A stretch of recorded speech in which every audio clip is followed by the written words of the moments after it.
किसान भाइयों नमस्कार। मालवा फार्म हाउस में सभी किसान भाइयों का स्वागत है। अभी हम हैं राजस्थान में श्री गंगानगर में। इधर आप देख सकते हो राजस्थान में घोड़ों की मंडी चल रही है। आज मंडी अपने सेंटर में है, मतलब 2-3 दिन मंडी और चलेगी। और मंडी में आज रौनक थोड़ी सी कम है क्योंकि सुबह का समय है।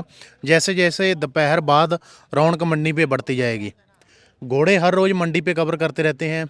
इधर आप देख सकते हो काफ़ी अच्छे स्टेलियन भी अवेलेबल हैं। काफ़ी अच्छे नामी स्टड फार्म आए हैं।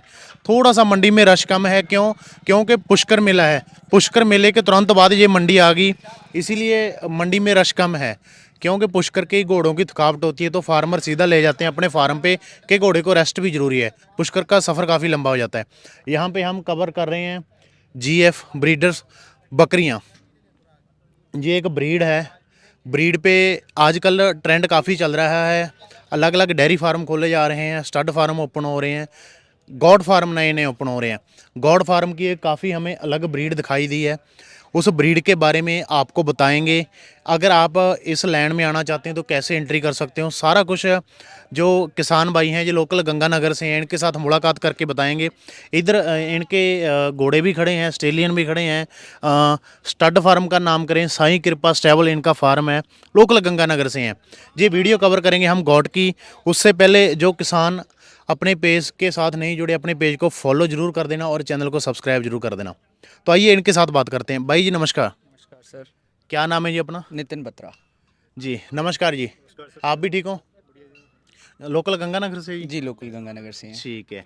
घोड़ों पे बाद में बात करेंगे, पहले इस ब्रीड पे बात करते हैं। ये कौन सी ब्रीड है जी? ये सर साउथ अफ्रीकन ब्रीड है, बोर के नाम से जाना जाता है। बोर साउथ अफ्रीका में जो है वो किसान को बोला जाता है, ठीक तो है। बेसिकली ये किसान की ही ब्रीड है।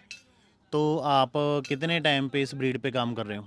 2018 sir, almost 6 year plus. Beetal नस्ल पे ज़्यादा काम करते हैं किसान। आपने ये नस्ल सेलेक्ट की, इसका क्या रीज़न रहा होगा? सर कोई भी जब हम स्पेशली गोट फार्मिंग की बात करते हैं ना, तो फर्स्ट जो हमारे दिमाग में चीज़ चलती है वो ये होती है कि वेट कितना लेगी, हम्म। ये सब सोचते हैं। बीटल अच्छा वेट लेती है, ये भी अच्छा वेट लेती है। दोनों का अगर वेट कैटेगरी की बात करें तो ऑलमोस्ट सिमिलर है। लेकिन जो बहुत बड़ा डिफरेंस है वो है FCR फीड। जो ये खाती है जितने की, हम्म। उससे बहुत ज़्यादा आउटपुट ये देती है। तो इनपुट और आउटपुट का जब अगर आप रेशो की बात करोगे, बीटल का एक्सपेंसेस इससे ऑलमोस्ट डबल है डेली का, अच्छा अच्छा। For the same weight. Okay. और ये वेट गेन जो करती है इनिशियल पीरियड में, सबसे ज़्यादा जल्दी इसी का है पूरे वर्ल्ड में। इसका वेट प्रॉपर कितने टाइम में हो जाता है? मतलब सर बात करें जन्म से 7-8 महीने तक कितना वेट कैच कर जाती है? ये अगर हम जन्म से 7-8 महीने की बात करें तो 30 kg प्लस। और कंपैरिजन करें बीटल का, वहाँ कितना रहता बीटल है? बीटल का वेट भी 25-30 kg। लेकिन अगर आप 2-1.5 साल के कंपैरिजन की बात करोगे, 1 साल 1.5 साल के कंपैरिजन की बात करोगे, तो ये ब्रीड जो है वो 50 kg अराउंड 1 साल में ले जाती है। बीटल नहीं लेती है। फिर दूसरी चीज़ जो इसमें प्लस है सबसे बड़ा, वो ये है कि बीटल को फर्स्ट टाइम में जब आपको मेल के साथ इंट्रोड्यूस करना है मीटिंग के लिए, वो एज 1.5 साल से प्लस की रहती है, तब वो मैच्योरिटी शो करती है। ये 10 मंथ्स में आप इसको मेटिंग करा सकते हो। ये वेट भी उतना ले लेती है, मतलब बॉडी स्ट्रक्चर से भी प्रिपेयर हो जाती है और पुबर्टी पे भी आ जाती है। प्रोडक्शन कैसी रहती है फार्म को आगे ग्रो करने के लिए इसकी? सर ट्विनिंग का रेशो है। फर्स्ट टाइमर कोई भी ब्रीड हो मोस्टली एक बच्चा देती है। सेकंड टाइम ऑनवर्ड्स ट्विनिंग का रेशो है, ओके। तो प्रोडक्शन अच्छा है। प्राइस कंपैरिजन करें, इसका प्राइस क्या रहता होगा सर बच्चे का प्राइस और एक अडल्ट का? प्राइसेस में ऐसा है कि इसमें ना अभी कैटेगराइज हो गया है थोड़ा सा। कैटेगराइज होने का रीज़न ये है कि समवेयर अराउंड 1992 में ये ब्रीड फर्स्ट टाइम इंडिया में इंट्रोड्यूस हुई थी। ओके। महाराष्ट्र में एक कंपनी है निमकर सीड्स के नाम से, जो पायनियर हैं इसके, जिन्होंने इसको स्टार्ट किया था। तो वो लोग इसको 1992 में एम्ब्रियो लेके आए थे, भ्रूण लेके आए थे, ओके। और सीमन भी लेके आए थे। तो वहाँ से इसको बनाते बनाते ले काफ़ी चला।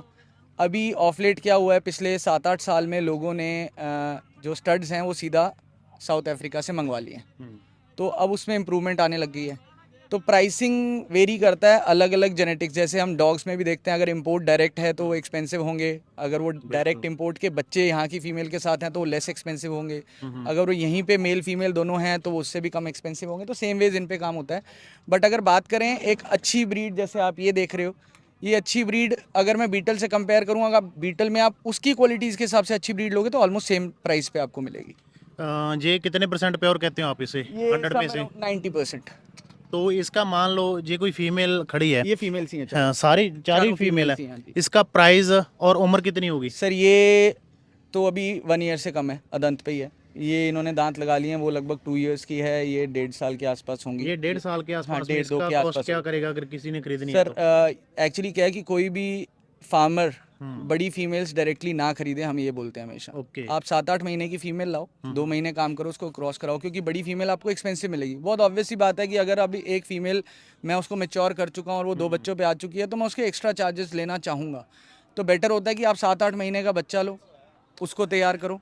अदरवाइज इस सेगमेंट में जाते हैं तो 90% प्लस की फीमेल जो है वो कुछ 60-70 हज़ार के आसपास आपको मिल जाती है, ओके ओके। जो कि 2 बच्चों पे आ चुकी होगी, सेकेंड ब्रीडिंग पे होगी।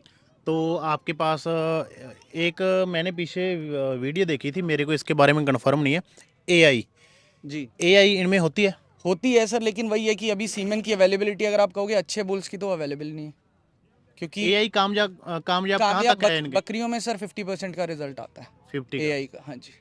तो सीमन अभी अच्छे प्रोवाइड होने नहीं लगे? सीमन निमकर ही बनाता है, और निमकर के पास तो वही 32 ईयर्स पुरानी लाइन है, क्योंकि उन्होंने अभी क्या है, जो उसके ओनर थे निमकर जी खुद, वो पास अवे हो गए हैं। अब उनके जो आगे फैमिली में जो संभाल रहे हैं, वो शायद उतना ज़्यादा उसको नहीं कर रहे हैं अभी प्रमोट। तो आपका इनका बैकग्राउंड क्या है, आपने कहाँ से परचेज की थी ये? ये सर हमारी, ये फीमेल्स तो हमारी होम ब्रीड हैं सारी, ये सब अच्छा हमारी अच्छा। होम ब्रीड हैं। हम लोग निमकर से ही फीमेल्स लाए थे, उसके बाद हमने इंपोर्ट के जो मेल के बच्चे हैं वो लेके आए, और उनसे क्रॉस करा के ये हमारे होम ब्रीड है सारे एनिमल्स। ठीक है।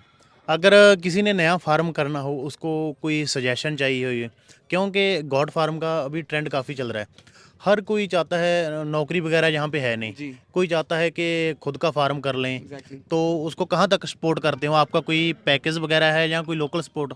सर सबसे पहली चीज़ आपने क्वेश्चन किया कि कैसे स्टार्ट करना चाहिए, तो मेरा एक सबसे बड़ा सजेशन सबके लिए रहता है कि अगर आप गोट फार्मिंग पे काम कर रहे हो, तो कभी भी बैंक लोन की तरफ मत देखो। काफ़ी कह देते हैं कि आपको काम ही लोन लेकर करना चाहिए, नहीं कि सर, बॉदरेशन बनी रहती है ईएमआई निकालने की। बिल्कुल सर। आप अगर एक 5 साल का टेन्योर का लोन लेते हैं, लेट्स से आपने 25 लाख का प्रोजेक्ट किया, 5 लाख खुद से लगाए, 20 लाख का लोन ले लिया, तो 5 साल आप जितने भी बच्चे आएंगे वो आपको इन प्रेशर सेल करने पड़ेंगे, क्योंकि आपको उसकी ईएमआई को पे करना है। तो आप तो अपने एनिमल्स को रिटेन नहीं कर पाओगे, आप होम ब्रीड तो प्रिपेयर नहीं कर पाओगे, आप तो उसी जगह पे खड़े रहोगे।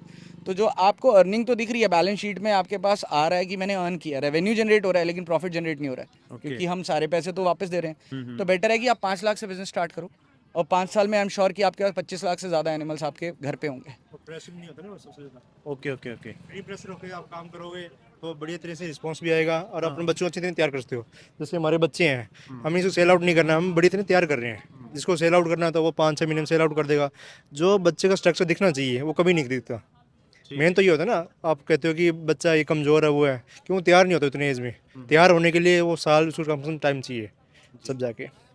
तो कॉन्ट्रैक्ट बेस्ड फार्मिंग है available? Exactly sir, contract farming पे हम लोग शुरू से ही काम कर रहे हैं, क्योंकि बहुत सारे एक्चुअली क्या होता है कि ये अलाइड एक्टिविटी है फार्मिंग की, तो मोस्टली इसमें फार्मर्स ही आएंगे। तो फार्मर के पास एक बहुत अच्छी चीज़ अवेलेबल है, उसके पास घर पे सब कुछ है, खाना खिलाने के लिए, दाना देने के लिए, नीरा चारा सब अवेलेबल है। उसकी सिर्फ एक ही प्रॉब्लम है शुरू से, चाहे वो खेती है चाहे ये है, मार्केट में जाना बहुत मुश्किल लगता है उसको सेल करने के लिए। सबसे बड़ी दिक्कत यही तो आती वहाँ पे हमने इस प्रॉब्लम का सोल्यूशन यही किया है कि आप हमसे एनिमल्स लेके जा रहे हो, तो उनके जितने भी बच्चे आएंगे आप हमें सेल कर सकते हो, हम उसको इमीडिएट पेमेंट के साथ आपसे बाय कर लेंगे। कुछ terms and conditions obviously business में रहती हैं, वो डिस्कशन हो जाएगी। वो डिस्कशन हो जाएगी ओवर द फोन। आप नंबर शेयर कर दीजिएगा, ओवर द फोन हम। आपने कहा था कि 5 लाख से फार्म शुरू करना चाहिए। जी एनिमल में एक एस्टिमेट हो गया, जी शेड पे इन्वेस्ट कितना हो, एनिमल पे कितना हो? सर, शेड हमारी बेसिक रिक्वायरमेंट सिर्फ ये है कि हम इनको एक हाउसिंग फैसिलिटी देना चाहते हैं, एक सिर पे छत देना चाहते हैं जहाँ गर्मी सर्दी और बारिश से बचा सकें। तो उतना ही इन्वेस्टमेंट, अगर आप मेरे फार्म पे कभी आपको समय मिले आप आएंगे, मेले में तो हमने ओपन डिस्प्ले किया है, तो हमने वहाँ कच्ची छत ही रखी हुई है, टोटल सिरकी खाने कितने की छत एरिया है। में आपका? मेरे पास एरिया 1/2 एकड़ है, लेकिन उसमें जो मेरा शेड बना हुआ है वो 35/60 में बना हुआ है, जिसमें मैं लगभग अगर ब्रीडिंग के लिए बात करूं तो 70 से 80 एनिमल्स को ब्रीड किया जा सकता है वहाँ पे। टोटल कितने एनिमल है? मेरे पास 120 हैं, क्योंकि हम लोग मोस्टली ट्रेडिंग पे रहते हैं, ब्रीड हमारे पास कम होते हैं एनिमल्स, ज़्यादातर सेल आउट में ही रहते हैं। किसान भाई जो भी वीडियो को देख रहे हैं, इनकी बातें आपने कैच करी होगी। मैं एक अपने गांव के पास में गांव था, एग्जांपल देता हूँ। जी उन्होंने क्या किया, जैसे आपने बोला लोन का 20 लाख का लोन ले लिया। मॉडर्न शेड नहीं होता जो बकरियां ऊंची जगह पे रहती हैं, तो वो उन्होंने सिस्टम किया, 20 का 20 लाख शेड पे लगा दिया, बकरी के लिए पैसे नहीं पैसे नहीं रहे, तो वो 1 साल चला फिर बंद हो गया। सर पहली चीज़ आपने कहा एलिवेटेड शेड बनाया। एलिवेटेड शेड हमारे एरिया के लिए बिल्कुल भी रिक्वायर्ड नहीं है। एलिवेटेड शेड की रिक्वायरमेंट इसलिए रहती है क्योंकि हमारे को बारिश से बचाना है। ये बकरी एक ऐसा एनिमल है जो खड़े पानी में नहीं रह सकता, लेकिन हमारे एरिया में तो उतनी बारिश ही नहीं है ना। हम देखते हैं नेपाल में, महाराष्ट्र में, जहाँ पे बहुत बारिश है, उन शेड्स को कॉपी करते हैं। यहाँ पे रिक्वायर्ड नहीं है सर। ओके तो हमें अपनी रिक्वायरमेंट्स को देखना है कि यहाँ पे क्या रिक्वायरमेंट है। ये एक ड्राई एरिया का एनिमल है, हम ड्राई एरिया में रहते हैं, तो हमें उसके हिसाब से हाउसिंग मैनेजमेंट करनी है इनकी। उस पर पैसा कम से कम।